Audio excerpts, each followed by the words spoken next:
Hey everybody, welcome to my first live stream here on Upstairs to the Right Music channel. It was a long time coming to get to this point where I could actually do a live stream, a lot of trials and tribulations.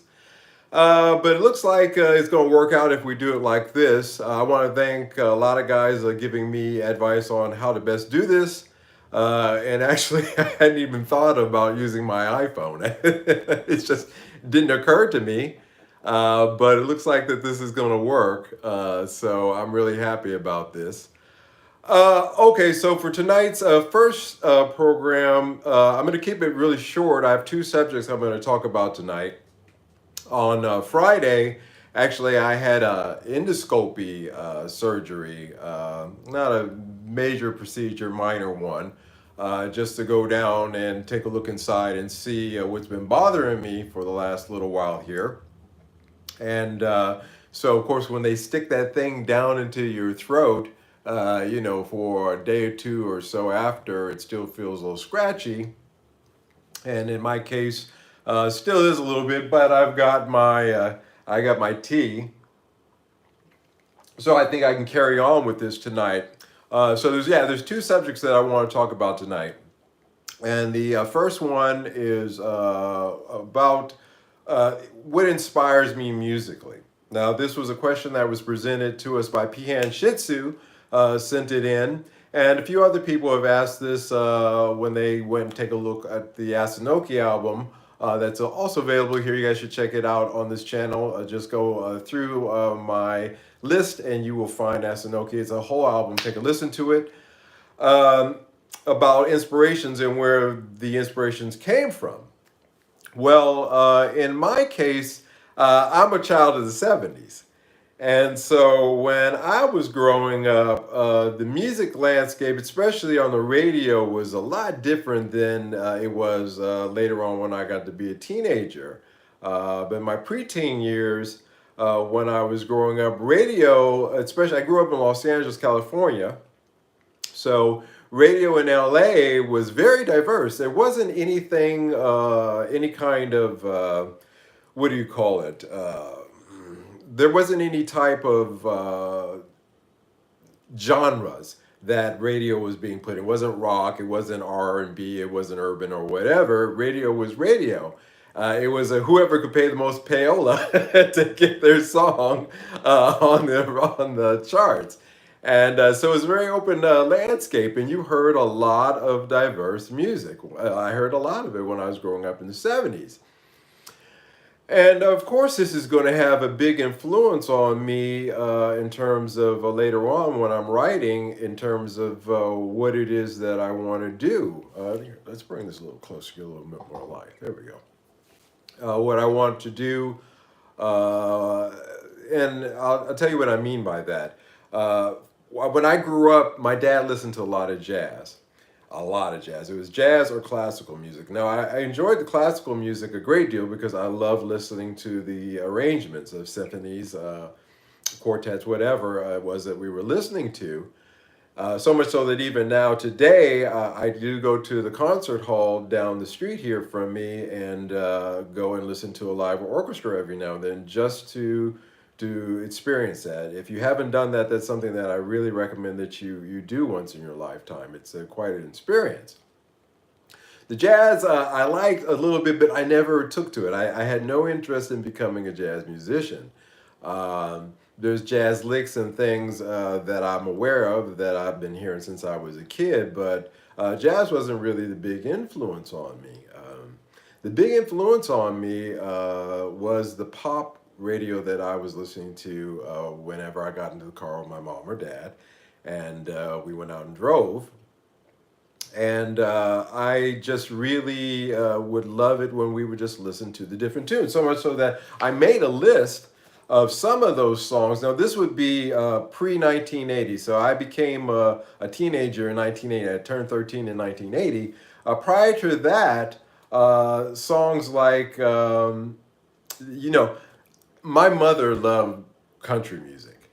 So she listened to, she was from West Virginia. She's from West Virginia. So, that was a big influence on me. I'm just going to let you know right now. The country music played a big, big, big part in my musical influences growing up. Things that I listened to, like Behind Closed Doors. You know, that's an old country. Look that one up. That's an old country song.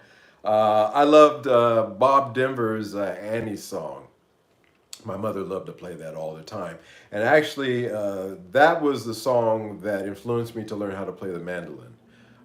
Because I love the sound of the mandolin in that record. If you get a chance, just look up Annie's song by Bob Denver. And a very beautiful waltz. It's in 3/4 time, but just a really, really beautiful sounding song that influenced me greatly.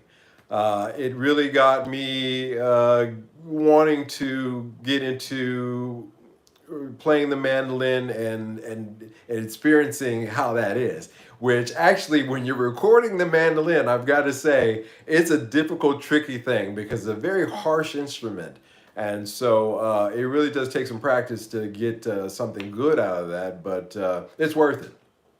The Cars' first album came out, I think, in 78, 79.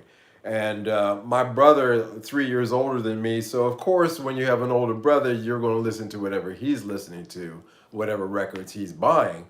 So a lot of influence I had to get to my older brother.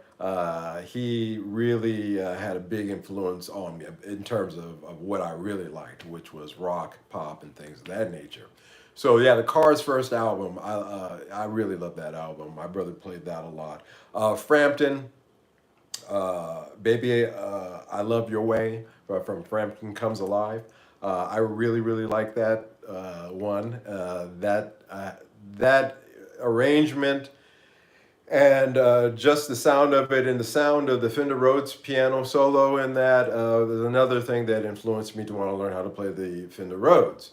It wasn't R&B usage of the Fender Rhodes. Interestingly enough, in my case, it was how it was used in that song in particular, but a lot in rock music. So yeah, so again, even as a kid, now at this time I was taking piano lessons from a lady named Miss Gallagher, who was a student of Franz Liszt, something along those lines. So a very serious piano teacher in our neighborhood. I remember that her house smelled like cats a lot. But you know, I'm 5, 6, 7, 8, 9, 10 years old, and I'm going and taking these piano lessons. Um, so it wasn't out of the realm of my mind to say to myself, one of these days I'm going to get a Fender Rhodes piano when I get some money, you know, mow a few lawns, whatever I got to do. Uh, Continuing on, Kansas, Carry On Wayward Son, that lick, that lick really it solidified in my mind that this rock thing, the sound of rock guitar, was something that really moved me. It was something that really it spoke to me, honestly speaking. So you know, then what else we have here? She's Gone. Interesting enough, by Hall and Oates. I love that song. That's a 70s radio staple. And then the funny one in 1979, when I really realized that rock music was a thing for me, and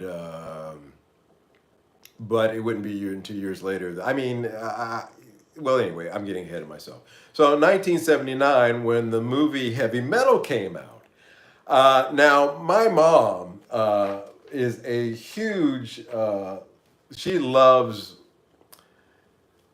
God, Crumb. So Crumb, he's an illustrator from back in the 70s. She loves stuff like that. Franz, God, I forget the name of the guy who did the artwork for Heavy Metal, the cartoon work. South Park actually did a great parody of it in one of their episodes. But yeah, that movie Heavy Metal, 1979. I went to go. Now that was an R-rated movie.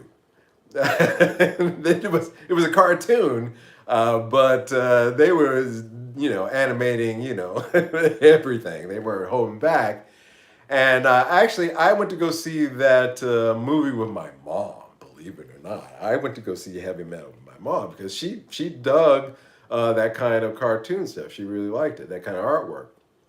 I don't know how, and she liked the music too. She really loves rock too. She loves country music, but she likes a good beat. So I'm sitting there with my mom and I'm listening to Sammy Hagar's heavy metal. I'm thinking about myself, holy moly, especially when he breaks into that verse, da da da da da da da. And I'm sitting there and the kid, what was I, 12 years old, and I'm sitting there as a kid and I'm saying to myself, well, this is something. This is really, I mean, you're in a movie theater. Granted, this is not the best movie theater, 1970. I think it was Marina Del Rey. They had they still, maybe they do. They had a movie theater down there, and we'd go to. And that's where we saw it at. And that's where I saw Star Wars, too, interesting enough. And yeah. So I sat there with my mom watching heavy metal at that movie theater. And you can imagine that that older theater, got an okay sound system. It's not Dolby like it is today, but it was pretty good. It was thumping, man. And they had it cranked because this is the 79. So the kid in the projection booth, he's cranking up the bass. And that was my first introduction into the whole, and you can listen to the whole album. It's available on YouTube. Just listen to the whole heavy metal album, not just that song. Don Felder did a heavy metal as well. A lot of great tracks on that album. And so it really influenced me a lot. I really felt very strongly that that was a art form that I wanted to pursue, but I hadn't really played a lot of guitar. Now we're going to pause here and talk about why that was, why I hadn't played guitar up to that point, why I was just playing piano. I wanted to play guitar at the age of 9. I asked my dad to get me, have I told this story? Maybe not. I asked my dad, could you get me a guitar so that I could go and take lessons on? And he didn't know anything about it. It wasn't, instruments weren't his thing really. And so he asked his buddy if he could borrow the guitar, this old acoustic, like a Sears or something, I don't know what it was, that had just been sitting in the window of their house in the sun for, since Jimi Hendrix was still alive. So probably literally. And so he goes and he grabs that and he gives it to me. And of course, I'm a kid. I don't know anything about guitars or strings or anything like that. And so I get into this class that they were holding at the local community college on weekends if you wanted to take a guitar. And it's got a couple of people in there, and the instructor says, well, your guitar's not in tune, so let's start with that. So he takes my guitar and he starts tuning. He hits that E string, the string just automatically, any tension that just pops. The class giggles a little bit, he's like, that's okay, we can do that. Gets to the next string, same thing. And by this point, everybody's cracking. I'm embarrassed. I'm to the point where I just wanted to crawl out the place and just head for especially the girl sitting next to me was giggling at 9 years old. I did not need that. So yeah, so that did not go well. So I kind of I put that on the shelf. Now we get to the summer of, so my big influence, I guess we can say, when I was growing up was a lot of country, a lot of pop. And so if you listen to like my first album that I did producing myself, there's a lot of pop music on that, and that's kind of exercising that out. I think I've exercised that out of my system where I really do enjoy writing and producing rock songs, popish rock songs, I will put it that way. But at least I try to keep it interesting. In any case, so that brings us up to 1980. And really a big thing that pushed me to start to want to play guitar. I was on a camping trip traveling up the coast from Los Angeles, where I lived, and we were headed up to Vancouver.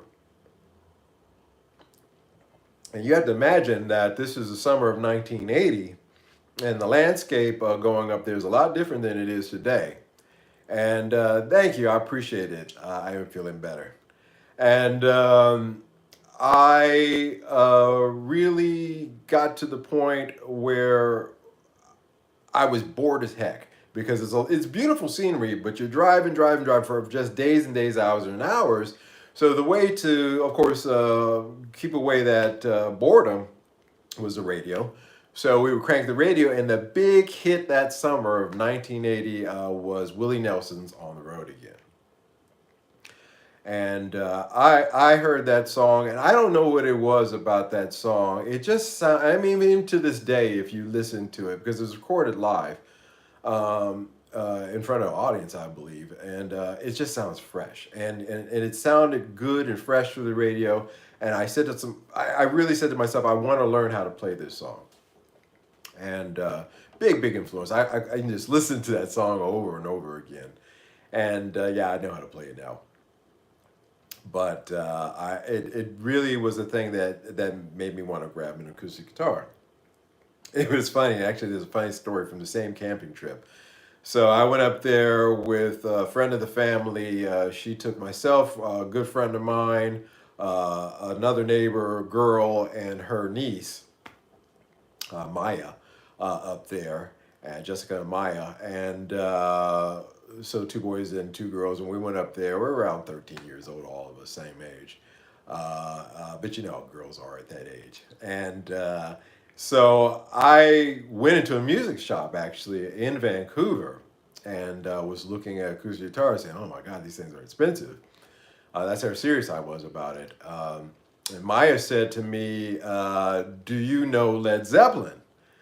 Now, I'll be honest with you guys, Led Zeppelin was not on the menu at any course up to that point in my life.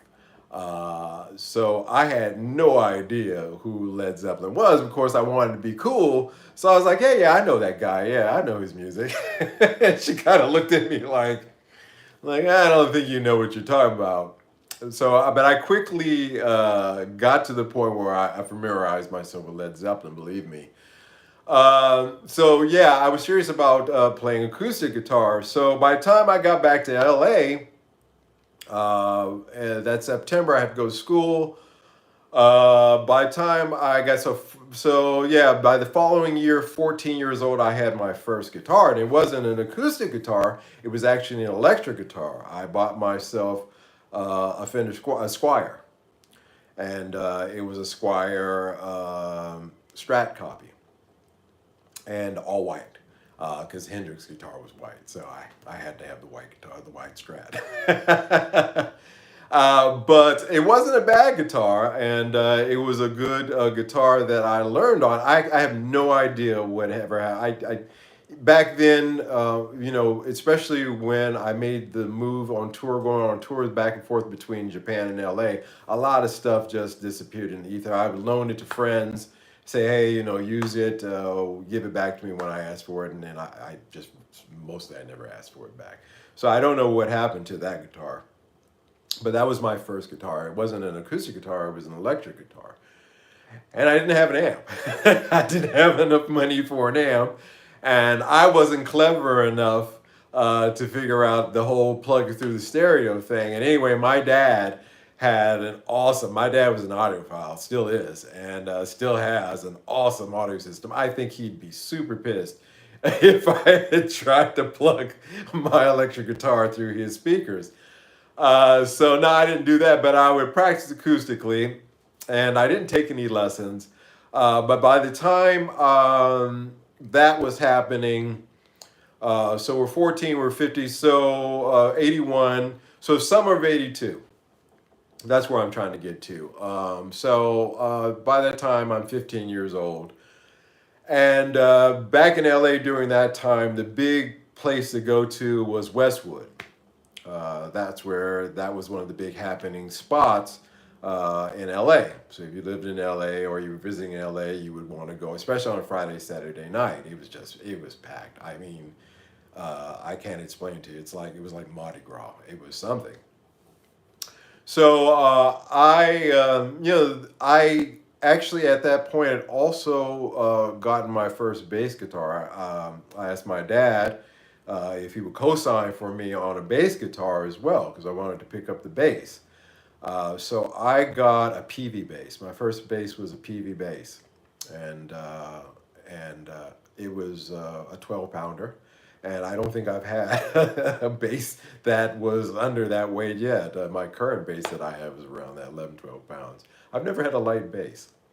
But so I asked him to get that for me. So I had a bass and a guitar, and both of them still I was playing acoustically. I didn't have enough money to buy an amp still. I figured what good is having an amp if I don't have anything to play it with. So I was in Westwood with friends of mine, and walking. There used to be a Tower Records store on the corner of Westwood Boulevard, and they had this huge speaker they set outside, and they would blast. They'd never get away with it today, but they would blast music out onto the street, and that's why it had a party atmosphere, because you had Tower there on the corner. Just, I mean, seriously, the speaker was like, Marshall Stack, kind of thing, blasting music. And now the album had been out for 2 years at this point, but this was the night that changed my life, I think, that made me a producer. It's when not just the musical influence that I talked about as a child, but the things that kicked in that started to make me want to become a producer. And that's when they put on Back in Black. I never heard it. I hadn't heard it. And it was 2 years into the album, so that's just one of those things. But I heard it, and that kick drum, and Angus Young's his that angry guitar, and particularly the kick. Jazz, which kind of I answer that question. My father listened to my God, Miles Davis. I'll have to think about that. Give me a minute. I'll think about that. But the kick drum sound through those speakers, I actually stopped my friends from what we were doing, and I said, "Hey, wait a minute. Let me listen to this." And the production on that, yeah, Straight Ahead Jazz, exactly. Thank you. The sound of it captivated me. The production quality, the depth, the space of it, and just the hard hitting that sound of this is pre-rap. So of course you had the stuff that was coming out of New York and stuff like that, but that wasn't really a mainstream thing yet. So you didn't hear those heavy drums. That heavy kick drum on Back in Black is a big, and just the production all the way around. And I've studied it, what board it was recorded on, how it was recorded. I've delved into the history of it. But that particular sound, that particular track, was the one that made me want to become a producer, because I became interested in sounds. And that was also around the time that friends of mine that wanted to do music in my neighborhood asked me to come in and play keyboards on their tracks. They would actually rent out, you had to rent out studio time. There was none of this. It wasn't happening. If you wanted to record something, you had to record studio time. And in LA, you had at least you had 8-track, 16-track, and 24-track studio options. Of course, 8-track studios would be the ones that we could afford. So there was a place called, thank you. So there was a place called Right Track Studios in Santa Monica that we would go to just basically record at. And because it wasn't my tracks and it wasn't my session, and I wasn't paying for it, they just asked me to come in and come up with a keyboard part on the spot. I had the time to sit back and hang back with the engineer and talk to him. And I started learning about running sync tones to the recorders. I started learning about early MIDI that was coming in at that time. I started learning about how to work the board, EQs, miking, things of that nature on those sessions that I would go with my friends. I never ever paid. I never, at that point, I wasn't interested in recording per se, but I wasn't interested in getting $5-10 my friends gave me to come in and play on their tracks, and also the experience that it was giving me. So yeah, that's all. Those things came in at 15 years old. It was a big culmination of things. So I'd say, yeah, 15 years old is when it really kicked off for me personally. I I can say I'll stop there because I want to, because I'll go through it as we do these live streams. I'll tell more, but I'll still hang around that general section. There is a few more albums around that time, also influenced Oingo Boingo's first album. Oingo Boingo. I went to high school in Los Angeles, West LA, and Danny Elfman also went to that school. And the music director, his name was Mr. McGregor, I believe was his name. And so he knew Danny because he went through the same high school music program that I was going through. I'm getting ahead of myself again. But when that album came out, my brother bought it, and he said, "Yeah, this guy, goes to my high school." And I went to my high school at that point. And I listened to that album, and that was something too. I'd never heard anything about it. If you listen to the Mystic Nights of Oingo Boingo, I think is what it's called. It's an EP, I think. And he still has, my brother keeps everything. My brother, believe me, he literally keeps everything. So I know he has it. That album, my brother and I, we just played that album over and over and over and over again. And then, of course, then Prince came out with 1999. And I'll stop there because that gets into the whole Prince thing, which is a conversation all unto itself. But we'll continue from there. But yeah. To sum it all up, my big influences growing up were country music. I know that's hard to believe, but my mother is a country girl and from West Virginia, in the States. And and so of course I listened to a lot of it, and you can hear it in a lot of my arrangements. It's there. I've written straight up country songs actually for some of the commercial work that I've done. And so that's a big one, and rock being second. Now, I didn't mention R&B or anything like that because honestly, we didn't listen to a lot of it in the house. But when it came up again, like I said, Stevie Wonder was a big guy. So of course, you heard Stevie Wonder, Earth, Wind and Fire. You heard a lot of that stuff. So I was listening to the big acts, but I wasn't into R&B a lot growing up. It was jazz, straight ahead jazz, as it was pointed out, and also. Classical music, as I said, and the country music and the radio. So the R&B thing just didn't really come into the mix. And so, yeah, let's stop there with that subject. The influences are there. I'm actually today I just tracked acoustic guitar part for a song that is just acoustic guitar. You're gonna love it. For the album that I'm working on, that is extremely country. I mean, it's beautiful.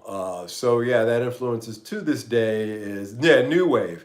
Yeah, I'm not even going to get into new wave because new wave really, Oingo Boingo was part of that new wave. I mean, all that stuff that came over, the Eurythmics, all that stuff that came, Duran Duran. I'm not, I'm not going to even.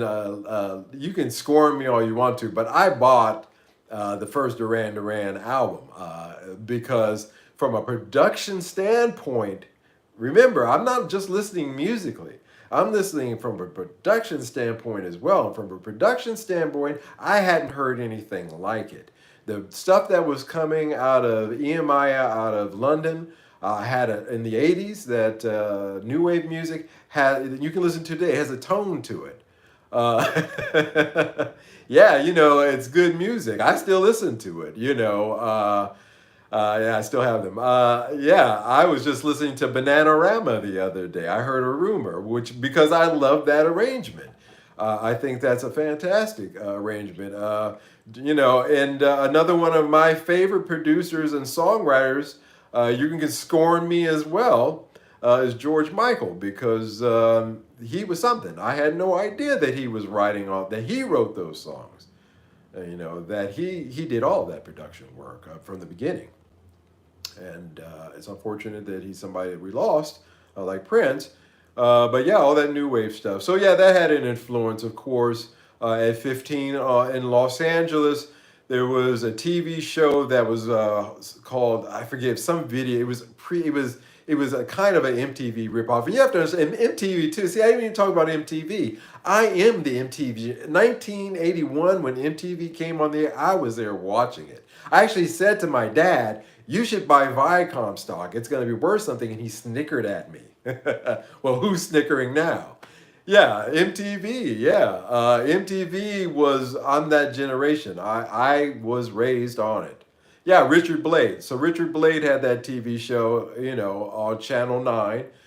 And it was a video show. And I would come home from high school every day and watch that, 15, 16, 17 years old. And that was all new wave mostly. And so, yeah, that really had a big influence on me musically. And that was during the time that I was getting together with other musicians. Music video 3, because there was 3 hosts. Oh yeah. And there was another one. There was a late night TV show that started actually in the late 70s, 79, 80, that came on ABC, that was a precursor to, they played videos. Actually, the first time I saw Prince, he was performing Dirty Mind. And this was 1980. And I saw him for the first time, and he was wearing a trench coat, a leopard skin bikini, thigh-high stockings, his Telecaster fro, and I was like, and that's funny thing about Prince, because when I saw that at 12, 13 years old, that was a little bit too much for me. That was a little bit too much. So I said, nah. It wasn't until 1982 when he came out with 1999, and a bunch of girls that were in the band, they asked me to go to his at school, at high school, asked me to go to his 1999 concert.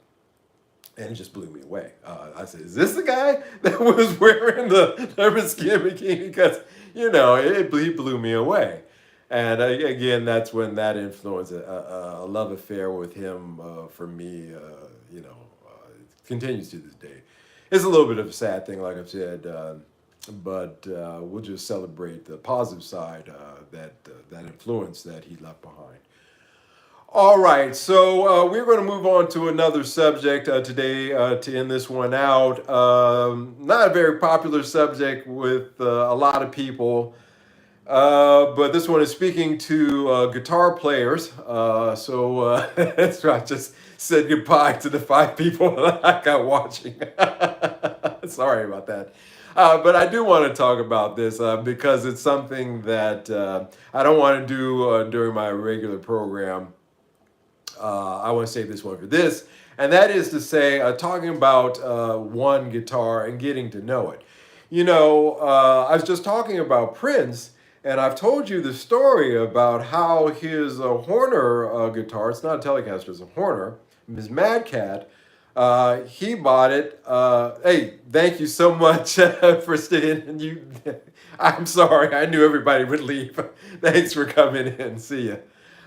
His Horner Mad Cat was the one guitar that he used primarily for most of his recordings. Now, Jesse Johnson, the guitar player from the R&B group The Time, was a good friend of his and was in the studio with him a lot. Said he used his Strat on a few things, but mostly he used that one guitar, and then subsequent copies that he had made of that guitar up until Purple Rain. So Angus Young bought his first 1970 SG at the age of, what was that? Like 16 years old, something like that. And pretty much, well, he held on to that guitar until he couldn't play it anymore. Up until Highway to Hell, that guitar had ridden a Highway to Hell and back. I shouldn't laugh like this. Hurt my throat. But yeah, it was pretty busted up. Then he went to New York and he bought two more SGs, and those are the ones he used for Back in Black album.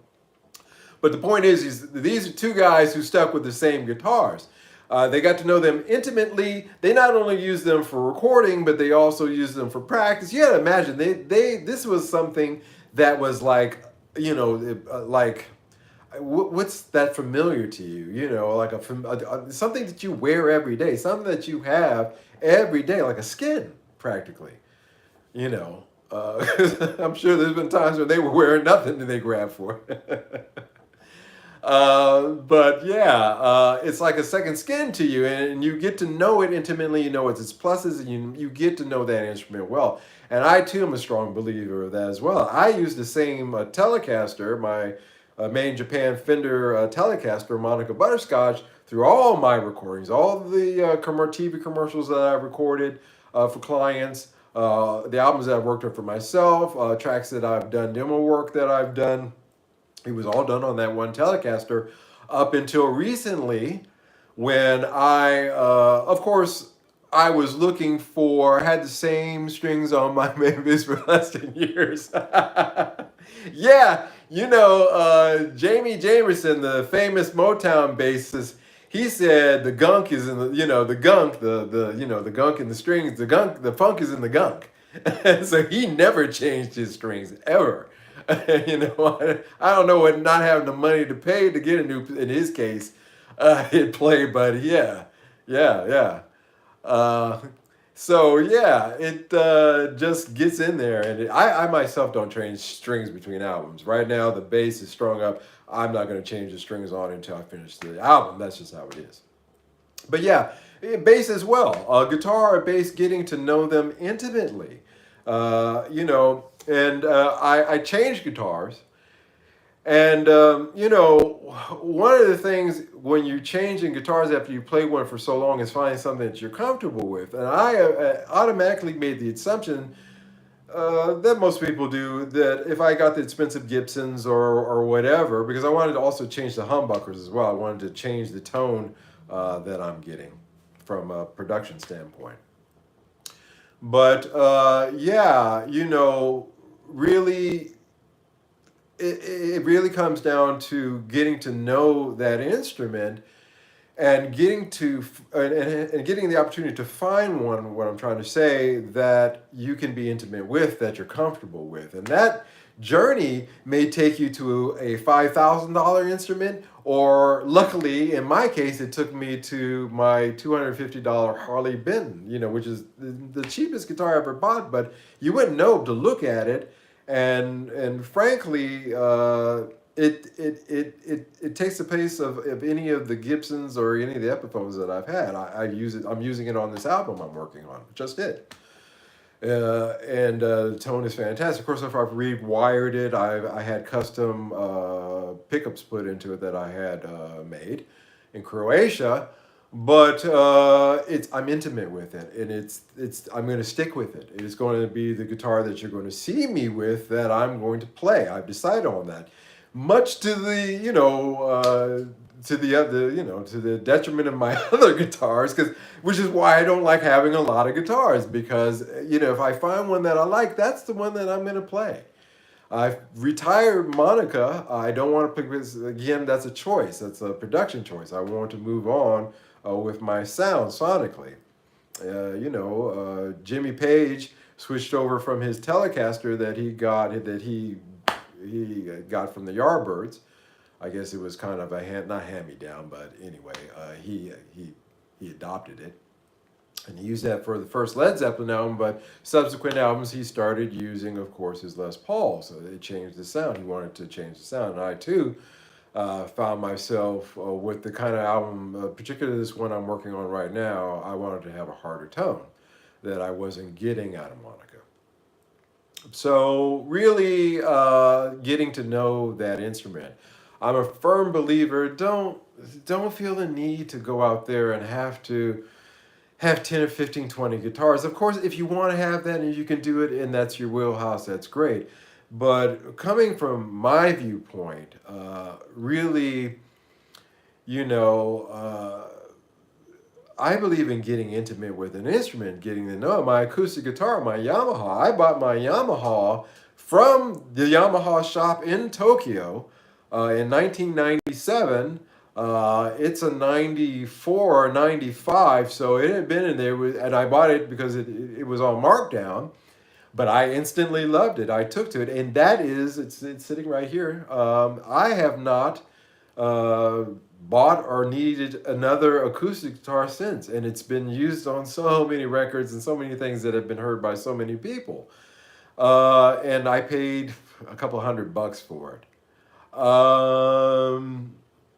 No, I was on tour in Japan. No, I wasn't with the Air Force. No, I was on tour. I was in the 1995.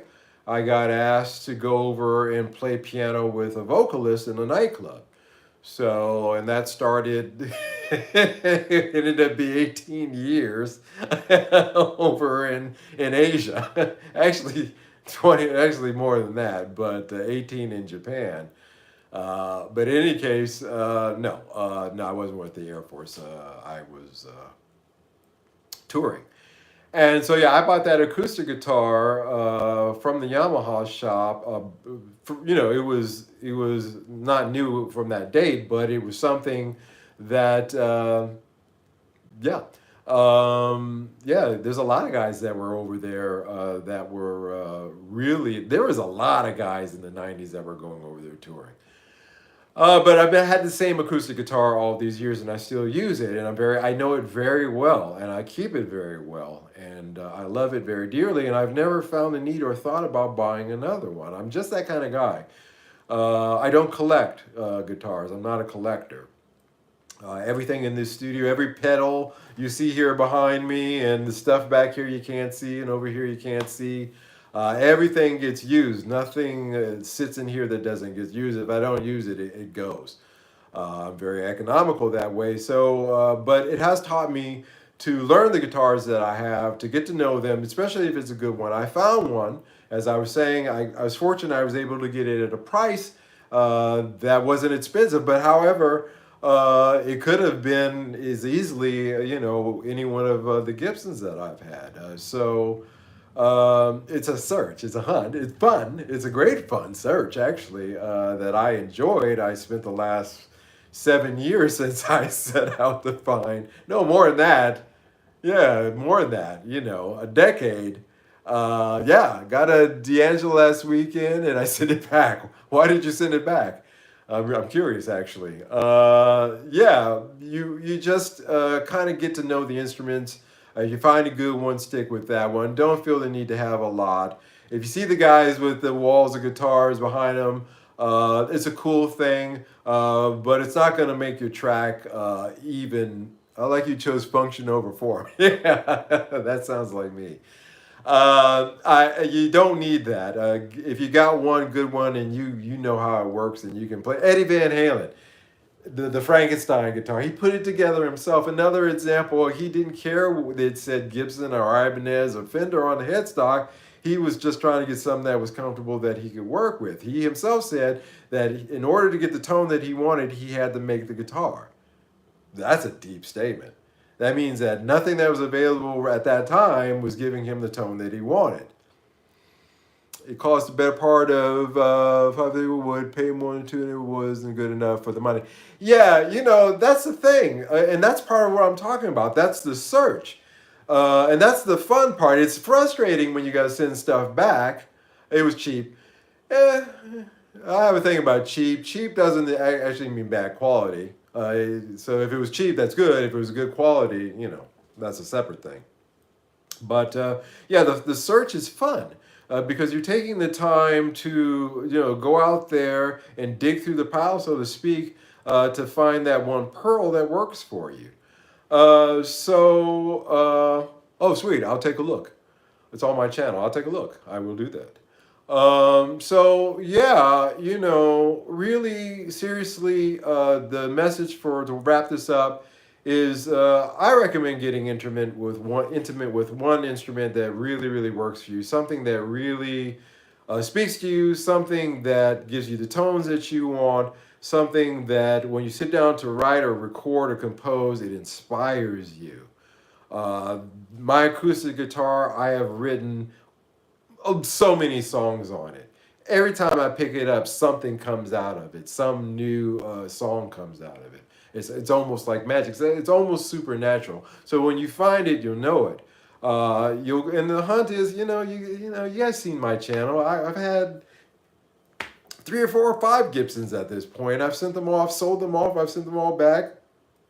Um, but it was the hunt. I'm looking. I was searching.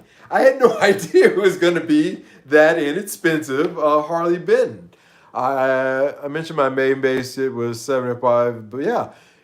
My Fender, my made in Japan Fender jazz bass that I used for years and years. Before I sold my collection, part of my collection, I paid $100 for that thing in a pawn shop.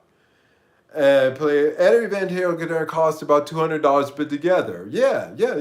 And that, again, like I said, it wasn't the cost; it was the vibe of it. It was what he was trying to create. And so, yeah, just to put that out there with you guys, just something to chew on, to think about.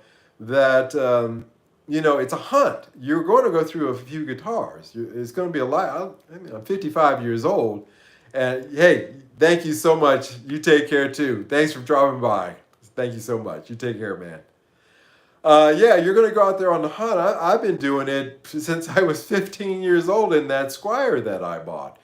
And I found something that I'm really happy with. I think is getting me there. Not, I think I know it's got me there. And but look at all the things that I went through. That I've documented on this channel to get to this one guitar that I like. That I had no idea I was going to like. I bought it on a goof, and I just happened to find it was excellent. All right, so that is going to wrap up this live talk farther than my doctor probably would recommend me to. But I want to thank each and every one of you guys for stopping by this first live stream. This was awesome. This was a lot of fun and really easy to set up. I was trying to do it with my Mac here, but I'm going to do it like this. Pihan Shitsu recommended to me that I look into the iRig, so that at least I can put some headphones on and get some audio levels set here. So we'll be doing that. I'll order one of those. But anyway, thanks guys for stopping by. Thank you so much for taking the time to watch. This was a lot of fun. I was kind of nervous about doing it. I was like, okay, you really got to do it now. But I enjoyed this very much, and I enjoyed each and every one of you guys stopping by. So you guys take care. Have a good evening. Good night. Thanks.